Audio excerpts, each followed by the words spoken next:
Bonjour, je suis Irina. Je suis étudiante de l'Université de transport de Russie et aujourd'hui, je vais parler de Zelenograd. Zelenograd, une ville projetée comme une ville du futur, était une ville expérimentale. Aujourd'hui, je vais vous parler un peu de certaines particularités et des projets inhabituels de cette ville. L'une des principales caractéristiques de Zelenograd est que la ville n'a presque pas de rue. Hugo Rogin, le premier architecte de Zelenograd, a posé le principe de diviser la ville en quartiers, qui ont été divisés entre pas de zones de parcs forestiers ou de routes. La maison de la flûte est une sorte de symbole de Zelenograd. La maison ressemble à un instrument de musique. C'est pourquoi elle porte un tel nom. Sa longueur est de 516 mètres et au moment de la construction, le sac résidentiel était le plus long bâtiment de Moscou. Il faut supposer que la créature de la maison de la flûte s'est inspirée de création de l'architecte français Le Corbusier, des unités résidentielles à Marseille. Le bâtiment est élève sur les jambes de Julien puissant mais gracieuse. Un des quartiers le plus beau et paysager de la ville est sa carte de visite, le City Carton. Le micro-quartier est planifié très harmonieusement. Toutes les maisons sont différentes, mais dans le même style et en briques rouges. Aujourd'hui, le MHQ se composait de 11 bâtiments, une école, un terrain de football, un court de tennis et un parking à plusieurs étages. Le quartier est encore en développement.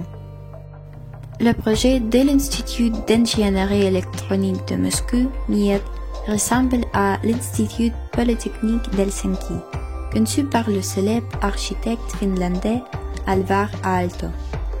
Tous les bâtiments de l'Institut, bibliothèque, bâtiments indicatifs, bâtiments de club, gymnase, piscine, se tournent pas de passagers et présentaient une microcité. C'était un projet complètement innovant qui n'avait auparavant aucun analogue parmi les complexes éducatifs nationaux.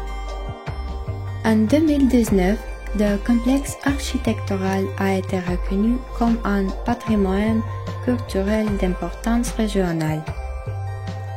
Le principal centre culturel de la ville est la Maison de la Culture.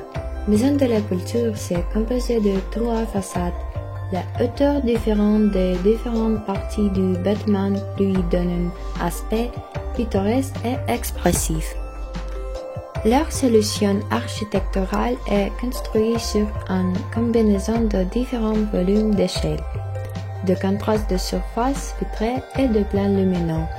En plus de salles pour de nombreux clubs et sections, le centre culturel a des auditoriums, une salle de cinéma pour 1000 personnes, théâtre pour 760 personnes, salle de discothèque pour de 120 personnes. Chaque année, plus de 560 événements sont organisés au centre Zelenograd.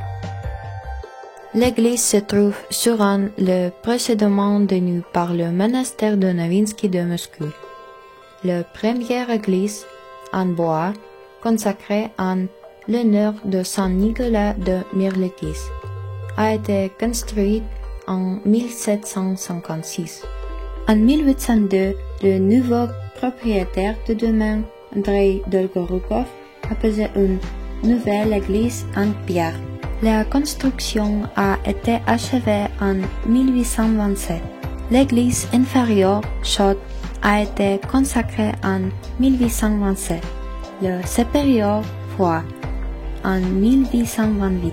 Bientôt, l'ancienne église en bois a été démolie. Lorsque la construction de Zelenograd a commencé, la structure en 1963 comprenait la ville de Rjavki. La construction de Zelenograd a été achevée. Ainsi, le temple de Saint-Nicolas était le plus ancien bâtiment de la jeune ville scientifique.